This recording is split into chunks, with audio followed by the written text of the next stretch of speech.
The morning sun filtered through the glass canopy of Terminal 2 at Chicago O'Hare, throwing long shadows across the polished floors. At 9:02 a.m., a woman walked in with a presence that didn't demand attention. It commanded it. Cameron Blake moved with a deliberate grace. Her every step a quiet pronouncement. 42 years old, she was the founder and CEO of Blake Technologies, a tech conglomerate renowned for transforming bankrupt startups into multi-million-dollar beacons of innovation. Her name was etched in industry journals. Her patents studied in business schools, and her influence, though discreet, was undeniable. She wore a crisp navy pants suit, sharp-angled but unflashy, tailored with surgical precision. Just a subtle gold watch ticking in calm defiance of the chaos around her. Her hair was braided and tucked into a low bun, her face set with calm assurance. Over her shoulder hung a leather tote, minimalist, elegant, and unmistakably powerful. Her destination was Gate C-14, Flight 214, first class to Seattle. As she approached the check-in desk for Horizon Air's premium service, she encountered her first obstacle, a man named Travis Fielding. Mid-30s, slump posture, crooked name tag. He didn't look up as she reached the counter. "Boarding pass," he grunted, barely concealing his disinterest. Cameron slid her ticket across. "First class. Blake." "Cameron. Blake." Travis picked it up, scanned it once, then again, frowning. He pushed it back across the desk with 2 fingers like it was something sticky. "You're not in the system. Try economy check-in." Cameron blinked slowly. Her voice remained level, but it cut with steel. "I'm in the system. Recheck it."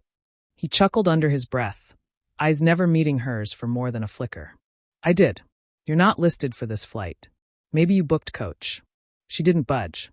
"No. First class. Confirmed. C2A. Paid for with a company card. I bill from scratch." His shrug was nonchalant, but his tone was smug. "Then take it up with customer service. You're holding up the line." The man behind her, white early 50s golf polo and Rolex, got a warm "good morning, sir," and a nod from Travis. Cameron didn't miss the contrast. She stood still. "I'm not moving. You're going to recheck that screen now." There was no escalation in her voice, just an unshakable certainty that made Travis blink. He tapped harder at the keyboard, the screen flickering like it shared his frustration. "Ma'am," he said finally, "I'm calling security if you don't move along." From the side, another agent stepped in, Danielle Rhodes, arms crossed, face tight with suspicion, as though Cameron had wandered into a place she didn't belong. "What's the problem?" Danielle asked, already sizing Cameron up as the issue. "Your system is the problem," Cameron replied flatly. "I paid for first class. Fix the error." Danielle snatched the boarding pass, scanned it, frowned harder. "Nothing. No match. You're not boarding this flight." Travis folded his arms triumphantly. "Told you." Passengers behind her were beginning to grumble. A woman in pearls sighed dramatically. A man with a Bluetooth headset muttered about missed meetings. Cameron reached in her tote, pulled out her phone, and held up the confirmation email. "See? Flight. Day. All there. Explain this." Travis barely glanced at it before scoffing. "Fake confirmation. Could have photoshopped it. You're not boarding." Danielle stepped closer, thumb hovering over the call button of her radio. "Last warning. Move or we bring in airport security." Cameron didn't flinch. She pulled her phone back out and scrolled to a contact she rarely used.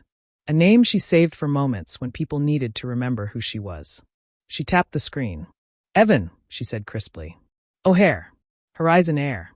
They're denying me. Confirmed ticket. Handle it." Evan Jacobs, her chief operating officer and her closest ally, didn't hesitate. 2 minutes, he replied. She hung up and looked straight at Travis. "You want to stop typing? You're out of your depth." Travis blinked again, suddenly aware of the sweat beading at his hairline.